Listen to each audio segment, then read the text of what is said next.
का टॉपिक है संवेग के बारे में। तो संवेग क्या होता है, सबसे पहले इसको जानेंगे। तो द्रव्यमान तथा वेग के गुणनफल को संवेग कहा जाता है। इसको कहते हैं संवेग। तो द्रव्यमान और वेग के गुणनफल। अब संवेग का परिभाषा देखिए। संवेग किसको कहा जाता है? संवेग द्रव्यमान तथा वेग के गुणनफल को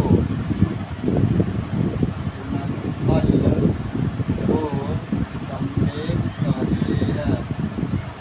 संवेग कहते हैं। संवेग किसको कहते हैं? तो द्रव्यमान और वेग के गुणनफल को क्या कहा जाता है? संवेग कहा जाता है। संवेग एक सदिश राशि है। संवेग क्या है? एक सदिश राशि है। यह एक सदिश राशि है। सदिश राशि है। यह एक सदिश राशि है। संवेग क्या है? तो एक सदिश राशि है। संवेग बराबर फॉर्मूला होता है m गुने v। v बराबर m गुने v होता है। संवेग बराबर आपको देखिए v बराबर m गुने v होता है। v बराबर क्या होता है? m गुने v। v बराबर होता है m गुने v। मतलब क्या हुआ? संवेग संवेग को v से सूचित करते हैं। v बराबर m गुने v। m का मतलब हो गया मास, मतलब द्रव्यमान, और v मतलब वेग हो गया। तो v बराबर m गुने v होता है। और इसका जो SI मात्रक है वो kg मीटर प्रति सेकंड होता है। इसका इकाई क्या होता है? इसका इकाई यानी SI मात्रक होता है kg मीटर प्रति सेकंड। kg मीटर प्रति सेकंड इसका क्या होता है कि SI मात्रक होता है। और बीमा जो होता है, बीमा संवेग का बीमा क्या होता है? mL का पावर -1। mL का पावर -1 यह होता है आपका बीमा। ये क्या होता है? बीमा होता है इसका, संवेग का बीमा होता है। ठीक है। इसके बाद समझिए आवेग। अगला टॉपिक है हमारा आवेग के बारे में। आवेग किसको कहा जाता है? आवेग को इंग्लिश में कहते हैं इम्पल्स। आवेग को इंग्लिश में क्या कहा जाता है? इम्पल्स कहा जाता है। आवेग किसको कहते हैं? तो जब बहुत बड़ा बल किसी छोटे समय के लिए, किसी भी छोटे समय के लिए कोई छोटे वस्तु पर लगता है तो उसके क्या कहते हैं? आवेग कहते हैं। आवेग किसको कहते हैं वो समझिए। जब बहुत बड़ा बल, जब बहुत बड़ा बल बहुत छोटे समय के लिए, बहुत छोटे समय के लिए, जब बहुत बड़ा बल बहुत छोटे समय के लिए किसी वस्तु पर कार्य करता है, किसी वस्तु पर कार्य करता है तो उसे आवेग कहते हैं। तो उसे आवेग कहते हैं। तो उसे आवेग कहते हैं। अब आवेग क्या होता है उसको समझिए। आवेग को इंग्लिश में कहते हैं इम्पल्स। क्या कहते हैं? इम्पल्स कहते हैं। आवेग किसको कहते हैं? इसका परिभाषा है जब बहुत बड़ा बल, कोई बहुत बड़ा बल बहुत छोटे बल पर, जब बहुत बड़ा बल बहुत छोटे समय के लिए किसी वस्तु पर लगता है तो उसे आवेग कहते हैं। जैसे कैच लेते समय खिलाड़ी को चोट लगना। इसका एग्जाम्पल देखिए। जैसे कैच लेते समय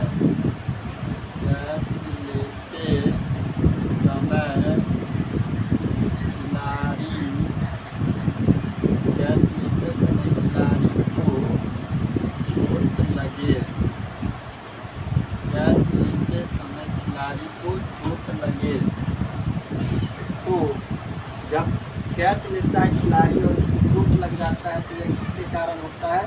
आवेग के कारण, क्योंकि जब ऊपर से जो बॉल आता है बहुत तेज़ी से आता है तो बहुत बड़ा बल छोटे समय के लिए, बहुत बड़ा बल बहुत छोटा समय के लिए क्या होता है कि किसी वस्तु पर कार्य करता है। बहुत बड़ा बल ऊपर से आता है, छोटे समय के लिए किसी वस्तु पर कार्य करता है तो उसको हम आवेग कहते हैं। जैसे मिथ्याच लेते समय खिलाड़ी को चोट लग जाता है आवेग के कारण।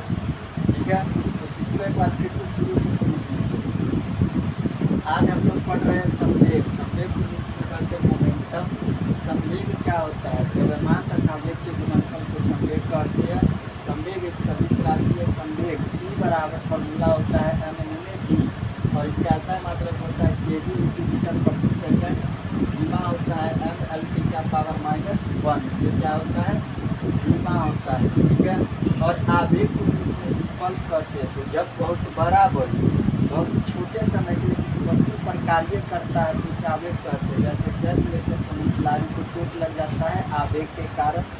इसके बाद आगे समझिए, इसका पहला उदाहरण था, इसका बहुत सारा उदाहरण है, उसको भी समझना है। दूसरा में उदाहरण है अचानक गिरने पर हार्ड का टूटना। अब समझिए, अचानक गिरने पर हार्ड का टूटना आवेग के कारण होता है। अचानक गिरने पर जैसे अचानक गिरने पर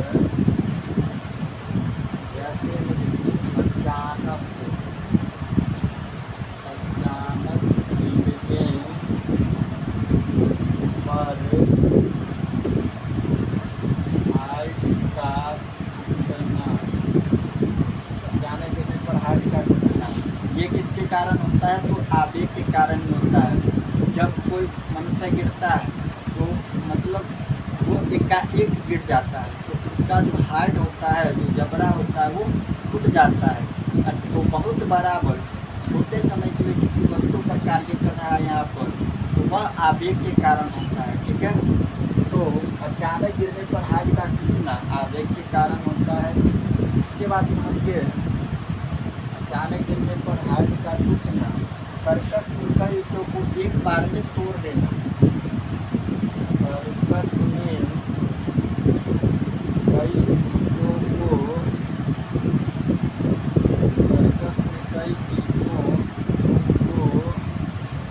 एक बार में तोड़ देना।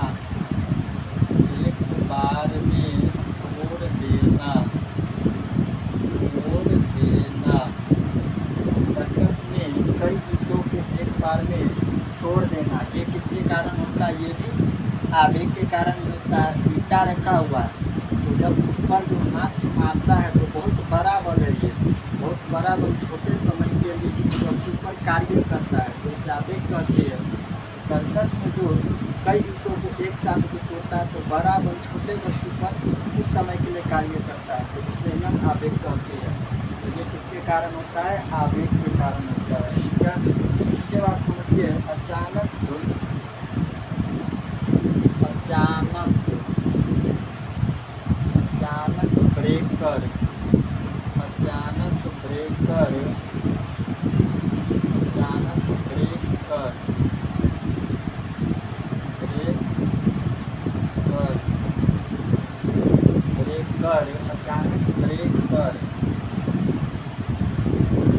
ब्रेकर पर क्या होता है? ब्रेकर तो अचानक ब्रेकर पर तेजी से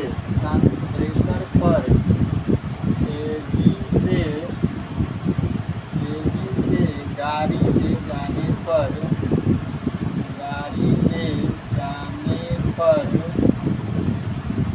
झटका लगना।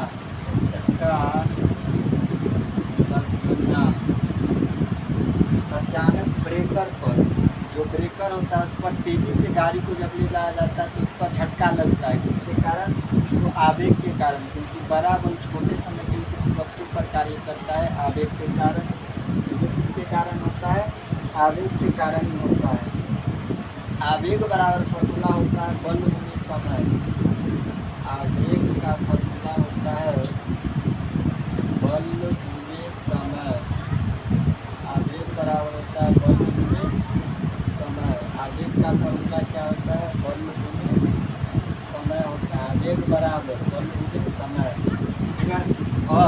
आवेग का जो एसआई मात्रक होता है, एसआई मात्रक, आवेग का एसआई मात्रक होता है kg मीटर प्रति सेकेंड, और इसका इकाई होता है kg मीटर प्रति सेकेंड, और इसका धीमा क्या होता है, इसका जो धीमा होता है वो होता है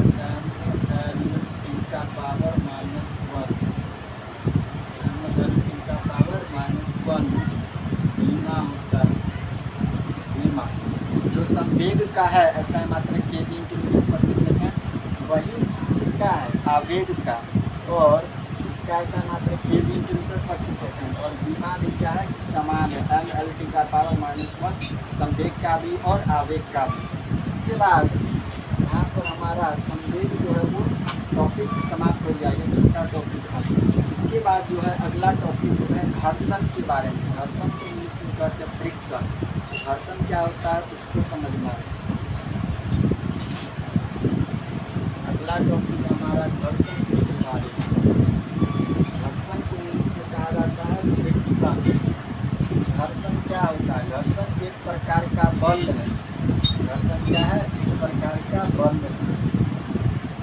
अगला टॉपिक है हमारा घर्षण।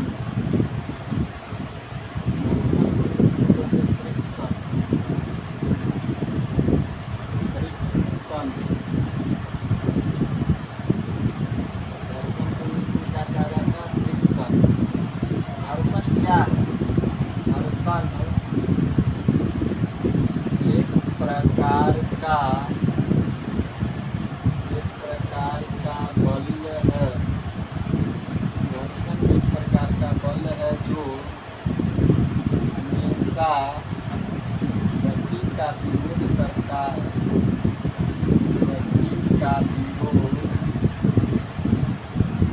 करता है। घर्षण एक प्रकार का बल है जो हमेशा गति का विरोध करता है, और ये गति के विपरीत दिशा में, ये गति के विपरीत दिशा में, ये गति के विपरीत दिशा में कार्य करता है, कार्य करता है। अब समझिए घर्षण किसको कहते हैं। तो घर्षण जो है वो एक प्रकार का बल है, ठीक है, और हमेशा गति का विरोध करता है। कौन घर्षण हमेशा गति का विरोध करता है, और ये गति के विपरीत दिशा में लगता है। घर्षण जो है वो गति के हमेशा विपरीत दिशा में यानी उल्टी दिशा में लगता है घर्षण, ठीक है। इसके बाद समझिए घर्षण के कारण, घर्षण के कारण, घर्षण के कारण मशीनों में, घर्षण के कारण मशीनों में गिरावट होती है, गिरावट होती है, और हम चल पाते हैं, चल पाते हैं। अब समझिए घर्षण यानी फ्रिक्शन के कारण मशीनों में क्या होती है कि गिरावट होती है, इसके कारण हम चल पाते हैं, मतलब मशीन चल पाता है, ठीक है।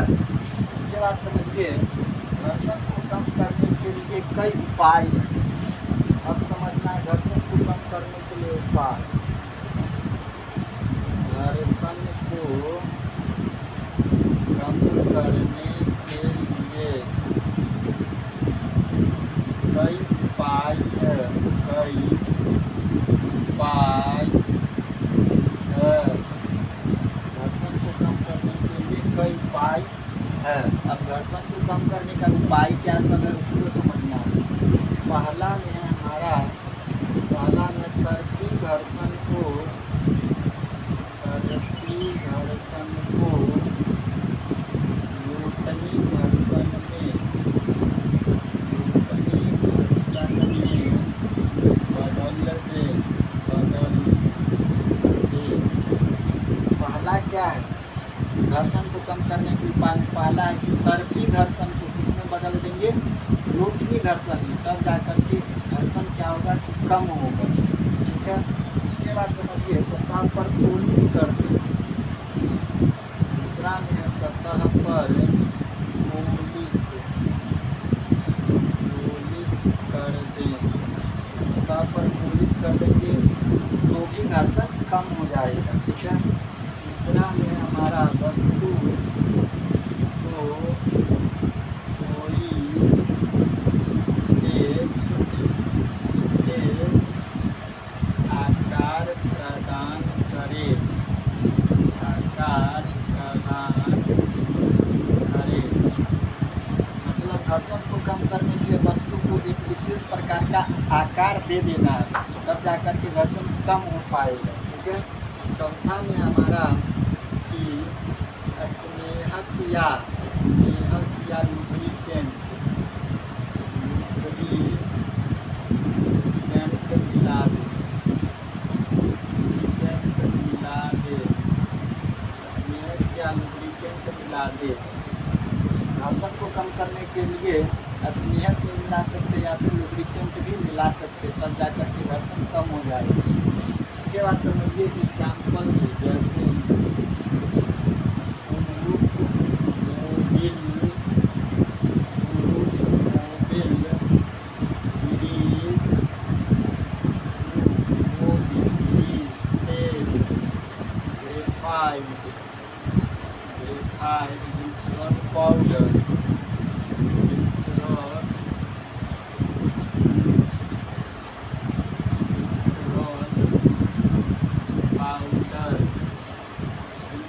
पाउडर, ये सब क्या है कि मिला करके हम घर्षण को कम कर सकते हैं।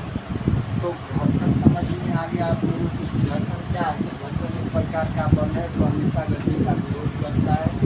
ये गति के विपरीत दिशा में कार्य करता है। कौन? घर्षण। घर्षण के कारण मशीनों में क्या होता है? हिसाब होता है, इसके कारण वह चल पाती है। घर्षण को कम करने के लिए कई उपाय है। पहला क्या है? सर्कुल घर्षण को लोकल घर्षण में बदल देंगे तो घर्षण कम होगा। दूसरा में सतह पर पोलिश कर देंगे तो भी घर्षण कम होगा। तीसरा में वस्तु को कोई एक विशेष आकार प्रदान कर देना है। चौथा में स्नेहक या लुब्रिकेंट मिलाकर के भी घर्षण को कम कर सकते हैं। और पाउडर मिलाकर भी घर्षण को कम किया जा सकता है। इसके बाद आगे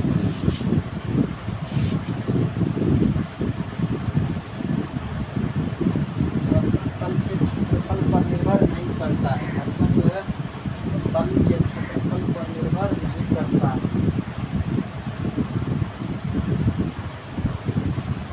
घर्षण तल के क्षेत्रफल पर निर्भर नहीं करता है।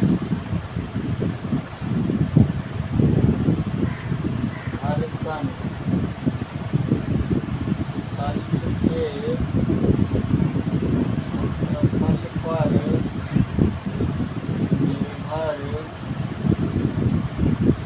करता है।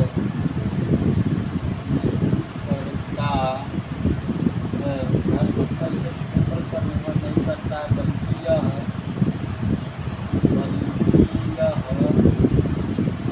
तल की प्रकृति पर निर्भर करता है। तल की प्रकृति पर निर्भर करता है। घर्षण जो है वो तल के क्षेत्रफल पर निर्भर नहीं करता है। कौन? घर्षण। यह तल की प्रकृति पर निर्भर करता है कि तल कैसा है। ठीक है, इसके बाद समझिए यदि तल ऊबड़ खाबड़, यदि तल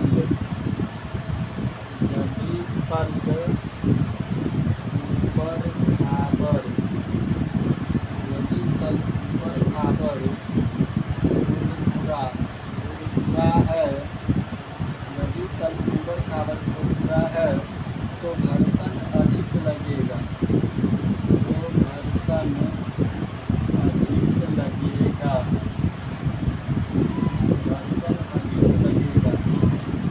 तल जो है तो जमीन अगर है वो अगर खुरदुरा है मतलब ऊपर खाबर है तो वहाँ पर क्या होगा?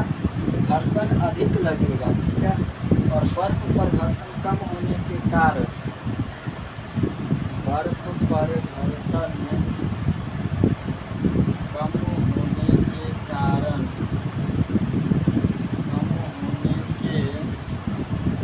कारण चलना मुश्किल होता है, चलना मुश्किल होता है। बर्फ पर तो क्या होता है कि घर्षण कम होता है, क्योंकि वह प्लेन होता है पूरा। बर्फ पर घर्षण जो कम होता है तो उस पर चलना काफ़ी मुश्किल होता है, क्योंकि वहाँ पर घर्षण कम लगता है। और जहाँ पर ऊबड़ खाबड़ यानी खुरदुरा है वहाँ पर घर्षण अधिक लगेगा, तो वहाँ पर चलना आसानी होता है। ठीक है, इसके बाद समझिए सर्पी घर्षण। सर्पी घर्षण को लोटनी घर्षण में बदलने के लिए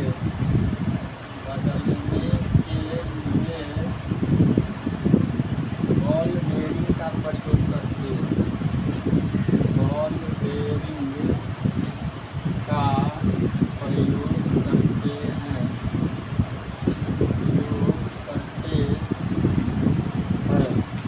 सर्पी घर्षण है। अगर कोई सर्पी घर्षण है उसको लोटनी घर्षण में हमको बदलना है, तो किसका प्रयोग करेंगे? बॉल बेयरिंग का प्रयोग करेंगे।